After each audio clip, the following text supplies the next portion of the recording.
भाषा के प्रकार। आज जो सुबह हमने क्लास की थी वो हमने भाषा के स्वरूप के पर भी बात की थी, और अब हम बात कर रहे हैं जो वो है भाषा के प्रकार। कितने प्रकार की भाषा होती है। जब हम ये कह रहे हैं कि बोली से भाषा बन गई तो उसका विकसित रूप हो गया भाषा, तो बोली के बाद भाषा, भाषा के बाद क्या बचा? कुछ भी नहीं।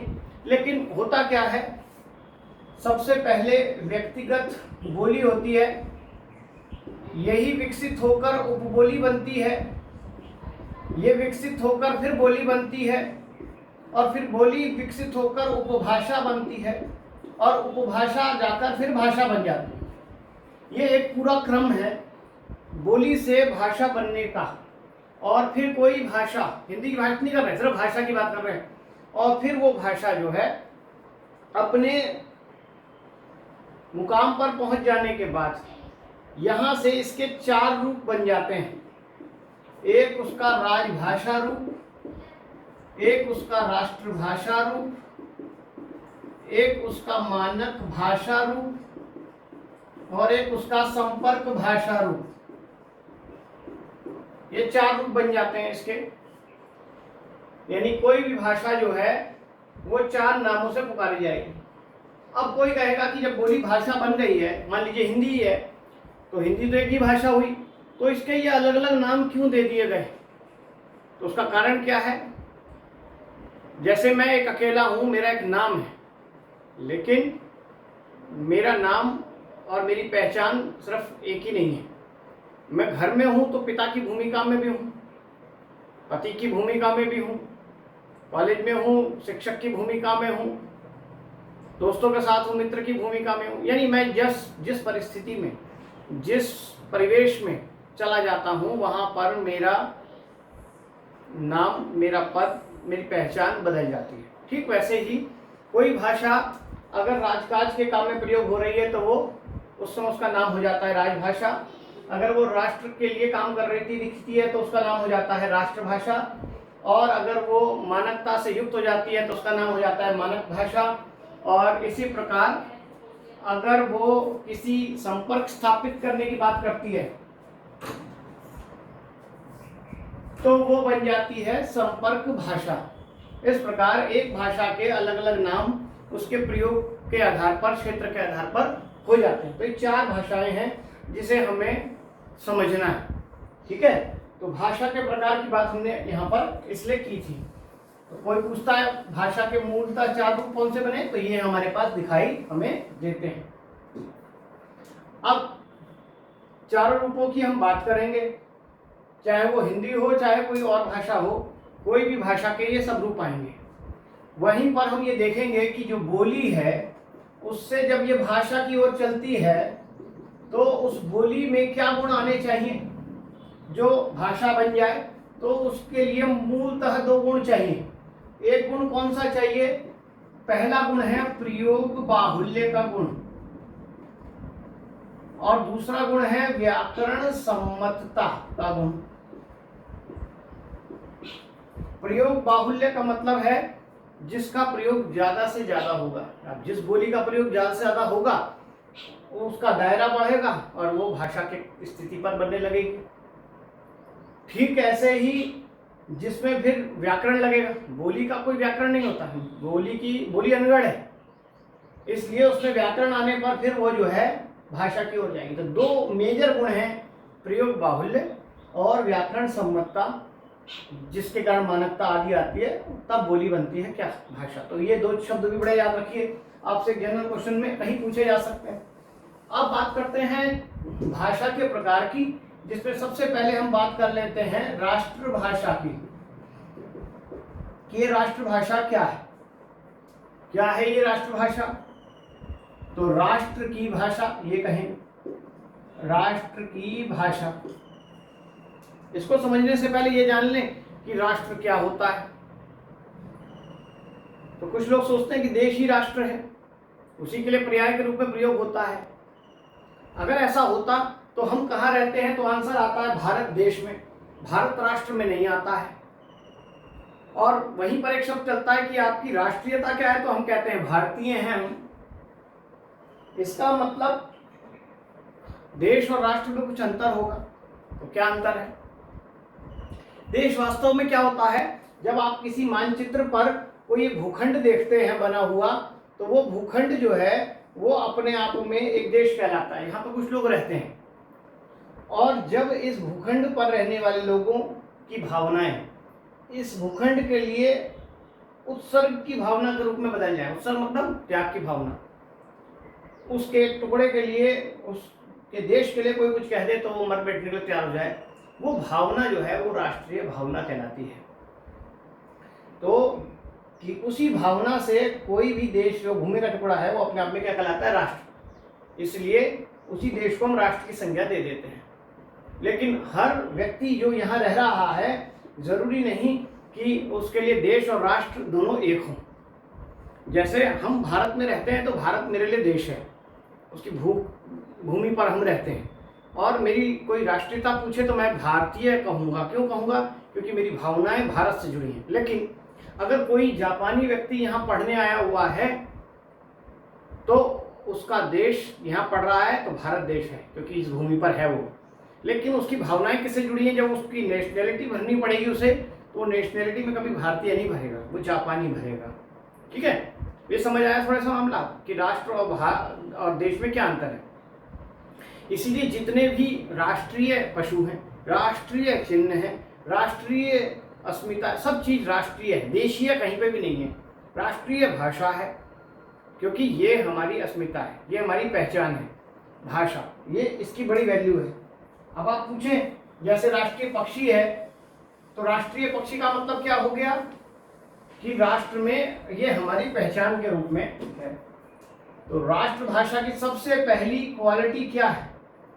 यह है किसी भी राष्ट्र की क्या होती है? अस्मिता होती है। अब अस्मिता जैसे पर्याय है, अब इसे हम पहचान कहते हैं कि पहचान होती तो नहीं, वो पहचान शब्द नहीं है, इसकी पहचान बाहरी होती है। जैसे जानना, पहचानना, तो लगता है कि दोनों शब्द एक जैसे, मैं उसे जानता हूं, मैं उसे पहचानता हूं, तो दोनों में अंतर है। ये इंग्लिश का शब्द है आइडेंटिटी। आइडेंटिटी पहचान, आइडेंटिटी कार्ड बना हुआ है, पहचान पत्र, पहचान पत्र, जान पत्र नहीं है, अस्मिता पत्र नहीं है। अंग्रेजी के लिए हमारे सारे शब्द एक जैसे हैं, सबके लिए आइडेंटिटी है। अस्मिता के लिए आइडेंटिटी, पहचान के लिए आइडेंटिटी, जानने के लिए भी आइडेंटिटी। ठीक है, लेकिन हिंदी में सब कुछ अलग है। पहचान बेसिकली होती है कैसी? बाहरी। जानना ये होता है आंतरिक गुण। जैसे आप मुझे जानते हैं कि पहचानते हैं, तो आप मुझे पहचानते होंगे।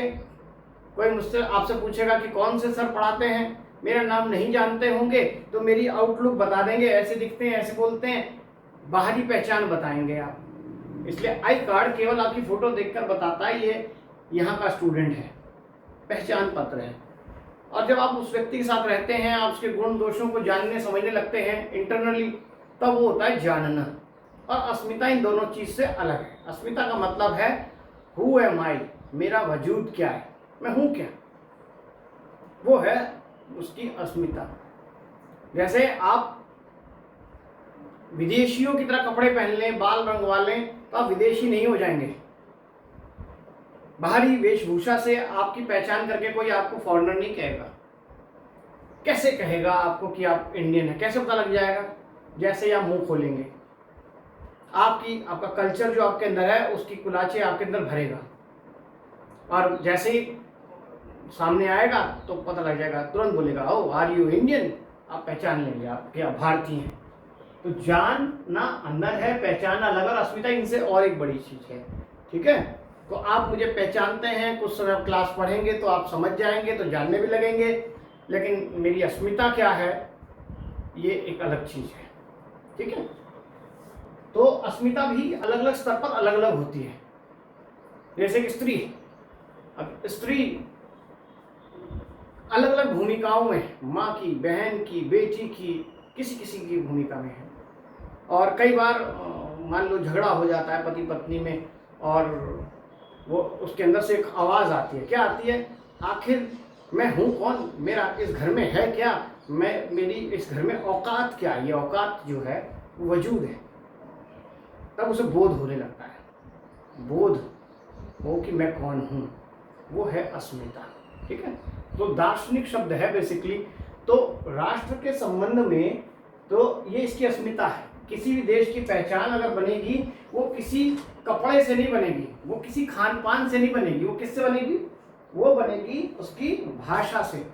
और इसलिए प्रत्येक देश की अपनी एक भाषा तय की जाती है कि जो उसकी पहचान बने, और लोग अपनी उस पहचान के लिए मरते हैं, लड़ते हैं। चाइना की सबसे बड़ी ताकत क्या है? तो सबसे बड़ी ताकत ये कि वो अपनी भाषा में काम करता है, अपनी भाषा को ही बात करता है, उससे उसको छोड़ना नहीं चाहेगा किसी भी उसमें। और हमारी स्थिति ये शायद एक बार हो सकती है, कुछ लोग ऐसे हों कि जो अपने स्वार्थ आदि के लिए अपनी भाषा की वैल्यू न दें। तो राष्ट्र की पहचान के साथ जुड़े रहने के लिए उसकी भाषा की बड़ी इंपॉर्टेंस, इसकी बड़ी लड़ाई है। अब आगे चले तो ये जो अस्मिता है ये क्या काम करती है? ठीक है, मैं हिंदी बोलूं, अंग्रेजी बोलूं, उर्दू बोलूं, जापानी बोलूं, इस हिंदुस्तान में रहकर किसी को क्या फर्क पड़ता है? क्या फर्क पड़ेगा बताइए? कोई फर्क पड़ेगा? कोई फर्क नहीं पड़ेगा। मैं अपना कमा रहा हूँ, अपना खा रहा हूँ, मैं कुछ भी भाषा बोलूं, कोई रोक टोक नहीं है। लेकिन इसकी बड़ी इंपॉर्टेंस क्या है? यह किसी भी राष्ट्र को एकता के सूत्र में बांधने का काम करती है। ये इसकी विशेषता है। यह किसी भी राष्ट्र को एकता के सूत्र में बांधने का काम करती है। ये एकता के सूत्र में, भारत जैसे देश में तो उसकी बड़ी इंपॉर्टेंस है। और देशों में तो एक धर्म, एक जाति, एक भाषा ऐसा रूप मिल जाएगा तो वहाँ इस स्तर पर झगड़े नहीं दिखाई देंगे। लेकिन भारत जैसे देश जो बहुधर्मी है, बहुरंगी है, बहुभाषी है, ऐसे देशों में एकता को स्थापित करने का एकमात्र सूत्र है। वो क्या है? वो है भाषा। कौन सी? राष्ट्रभाषा। जैसे हम धर्म के नाम पे लड़े, जाति के नाम पे लड़े, रंग के नाम पे लड़े, भाषा के नाम पे लड़े, लेकिन जब हमारे देश पर, राष्ट्र पर कोई संकट आता है विदेश से, तो हम सब भूल जाते हैं हम कौन हैं, और तब एक सुर में हम भारतीय हो जाते हैं और उस देश से लड़ने लगते हैं। और तब एक जो भाषा सामने आती है वो भाषा बननी चाहिए। कौन सी? राष्ट्रभाषा। और वो कौन सी दिखाई देती है? हिंदी दिखाई देती है, प्रयोग बाहुल्य के आधार पर, समझने के आधार पर। आज देखिए आप किसी भी चैनल पर कौन सी भाषा में कोई भी संबोधित करता है पूरे देश को, नेता ही नहीं, कोई भी, कौन किसकी सुनना चाहता है, तो वो भाषा बन सकती है क्या? राष्ट्र की भाषा। क्या इंग्लिश ही पूरा देश सुनता है, या पूरा देश बंगाली सुनता है, या पूरा देश गढ़वाली सुनता है, या हिंदी सुनता है? लेकिन अभी तक संविधान में इसे मान्यता नहीं दी गई है। इसलिए अगर क्वेश्चन आता है क्या हिंदी राष्ट्रभाषा है, तो आप आंसर देंगे नहीं, अभी राष्ट्रभाषा नहीं है।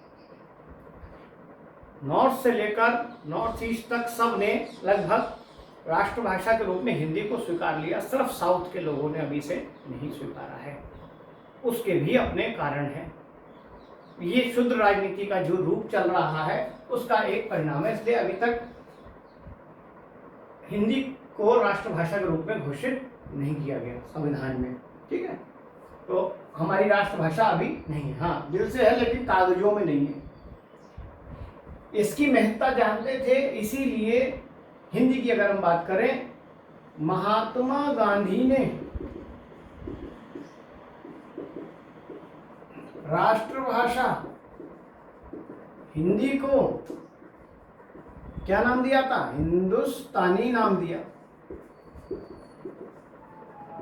ये कहा अंग्रेजों ने हमें लड़ाया था अलग अलग तरीके से। शुरू में वो आए थे बाजार की नीति लेके, क्योंकि किसी देश पर कब्जा करने के लिए बाजार सबसे पहली शर्त होती है। अब वो बाजार उनका चला नहीं। ईस्ट इंडिया कंपनी क्यों नहीं चली? क्योंकि वो महंगी थी। और यहाँ पर स्वदेशी का, उसके तोड़ के लिए गांधी जी ने स्वदेशी का नारा लगाया और उनकी ईस्ट इंडिया कंपनी फेल हो गई। फिर उन्होंने अस्त्रों शस्त्रों का सहारा लेना चाहा, बल से हम किसी को कब्जा करना चाहते हैं, लेकिन मुट्ठी भर अंग्रेज थे और भारत के जज्बे के आगे वो जीत नहीं सकते थे, इसलिए वहाँ पर भी उनको मात खानी पड़ी। तब उन्होंने तीसरी नीति जो है वो धर्म भेद की नीति चलाई और हिंदू और मुसलमानों को लड़ाने के लिए कह दिया, हिंदुओं तुम जो हो हिंदी जानते हैं ये हिंदू हैं, ये मुसलमान हैं ये जो उर्दू जानते हैं। इस प्रकार लड़ाने का प्रयास किया और ये कह दिया कि ये मनु की औलाद हैं, ये मनुष्य हैं, ये हिंदू हैं, और तुम लोग आदम और हवा की औलाद हो, इसलिए तुम आदमी हो, इंसान हो, और तुम लोग जो हो उर्दू जानते हो, अलग। लेकिन गांधी जी ने समझाया हिंदुस्तान में रहने वाला ना कोई हिंदू है ना कोई मुसलमान है, हिंदुस्तान में रहने वाला हिंदुस्तानी है। और इस प्रकार हिंदू मुसलमान फिर समझे और फिर एक हुए अंग्रेजों के खिलाफ। लेकिन फिर उन्होंने नीति चलाई किसी भाषा भेद की नीति, और उसी भाषा भेद की नीति में ये कह दिया कि भाई तुम अलग अलग क्यों नहीं हो, एक हिंदी बोल रहा है तुम उर्दू बोल रहे हो। और फिर जो है इसी नीति को तोड़ने के लिए आपस में हम न लड़ें, गांधी जी ने समझाया हिंदुस्तान में रहने वाला हर व्यक्ति जो बोलता है वो जुबान का नाम है हिंदुस्तानी, ना वो हिंदी है ना उर्दू, और वो राष्ट्रभाषा का ही कॉन्सेप्ट था। तो आपसे ये भी पूछ सकता है। तो इस प्रकार राष्ट्रभाषा ने ही भारत के टुकड़े होने से बचाया, भारत को अंग्रेजों के चंगुल से बचाया, और यही है भाषा है जो अभी भी देश को एक कर सकते हैं, लेकिन राजनीतिक षड्यंत्रों के कारण ये अभी तक संभव नहीं हो पा रहा है। ठीक है, तो राष्ट्रभाषा की ये जो इम्पोर्टेंस है इसको हमें समझना होगा। इसका कोई निश्चित रूप नहीं है, ये ध्यान रखना है।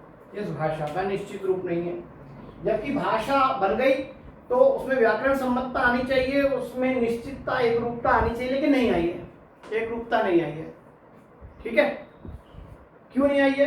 क्योंकि अलग अलग क्षेत्र का व्यक्ति अलग अलग प्रकार की हिंदी बोलेगा, उसमें अलग अलग कुछ कुछ चीजें परिवर्तित होंगी, तो इसका कोई निश्चित रूप नहीं है। जब ये नहीं है तो इस भाषा का कोई व्याकरण नहीं है, निश्चित नहीं है तो व्याकरण भी नहीं है। और एक बात कि यह भाषा केवल बोली जाती है, लिखित रूप में नहीं मिलेगी, लिखित रूप में नहीं मिलेगी।